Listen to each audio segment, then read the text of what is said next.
Hey everyone, guess who's back? It's Kamish back here with another draft preview. And this time we have an American in the Canadian division, nine Americans in tier two, which creates a bit of an uneven split there between the divisions. And it's No Hawk Tua, name unknown. I actually don't even know if I've ever even received a message from you, to be perfectly honest with you. But I do notice you do set the lineup. You made a trade last year. And yeah, you're active, but not really. Again, I gave Orion and Van Isle Enchiladas a hard time about not properly setting his keepers. At least he had all his keepers set. Today, when I go through your team, I'm gonna hypothesize what your keepers will be. So I'm just gonna share the screen. And generally, if people don't come as prepared, they don't get as deep of as a preview, just to throw that out there. But here we go. No Hawk Tua. Happy to have you here in tier two. But the finish has to be much better than last year, obviously. Dead last finish last year. 3-11. Dead last in the consolation playoffs. Not an ideal winning formula. And not setting your keepers isn't a winning formula either. So, just so everyone knows, the three keepers that have been set by No Hawk Tua are DeAndre Swift and Devin Singletary at running back. Both, I think, are in precarious situations, I guess, to some degree. They could be in legit timeshares. I don't think either offense there either is really, I guess you could say run heavy. I guess you could make a case for the Giants just because of the poor quarterback play. And then you also kept Tyreek Hill, who I think this guy, I hate to say, I don't want to wish bad things on people, but this guy seems like he's on the fast track to being the next AB, who's now got a arrest warrant out for attempted murder.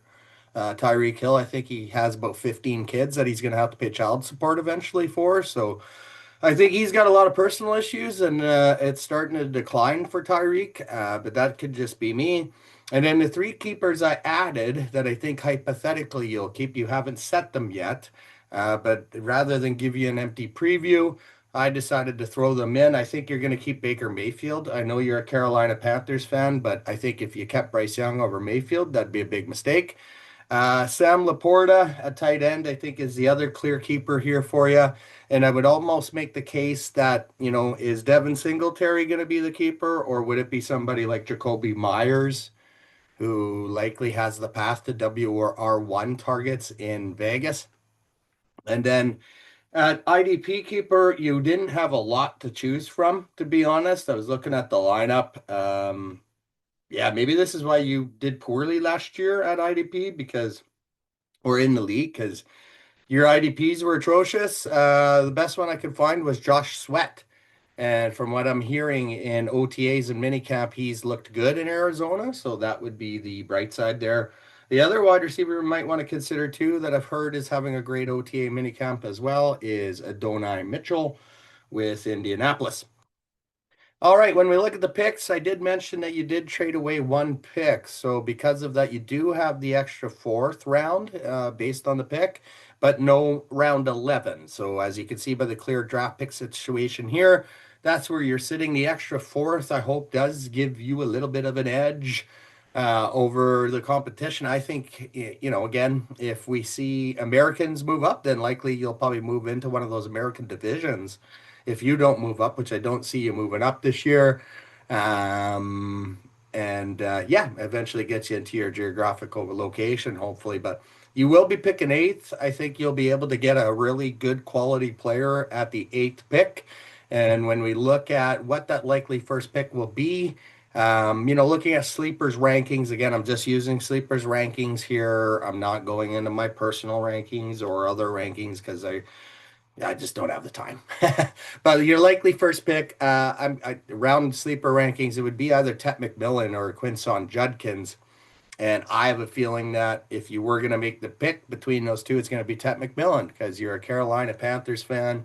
And unfortunately, I think that would be the wrong pick if he is there, but that's just my personal opinion.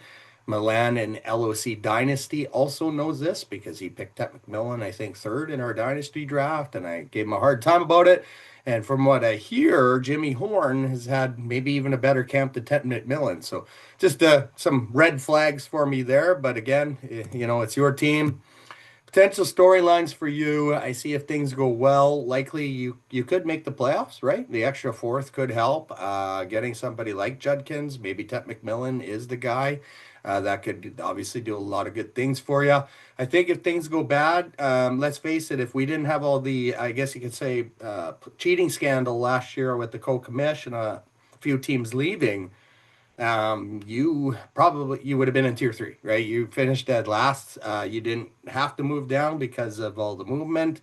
But if things go bad for you this year, I definitely see you heading down to tier three, which clearly isn't what you want to be doing. And my commentary for you is you just really got to focus on a great draft. I think ultimately sometimes we draft players and we have a hard time. And just looking at your lineup, you might want to just spend some additional time researching IDPs. If you think that's a weakness for you, I don't know if it is, but just looking at what you had for a potential IDP keeper, it looked pretty thin. So, anyways, name unknown. If you want to send me your name, that would be great. And again, if you want to solidify your keepers, the last three, of course, were just my hypothetical projections for you, keeper. And I just want to say it is a pleasure to have you in the league. You came from a great referral source with Justin. And yeah, if you're friends with Justin, you're friends with me. And you got a very tough division there. You got Josh, tier three champion. You like that and Justin. I really like Steenhoff. I think he's a good owner. And then who's the other team in that division? I think it's Jordan McLovin it. So and he's been in tier two for a long time. So he, obviously knows the format. So anyways, good luck and we'll see you at the draft.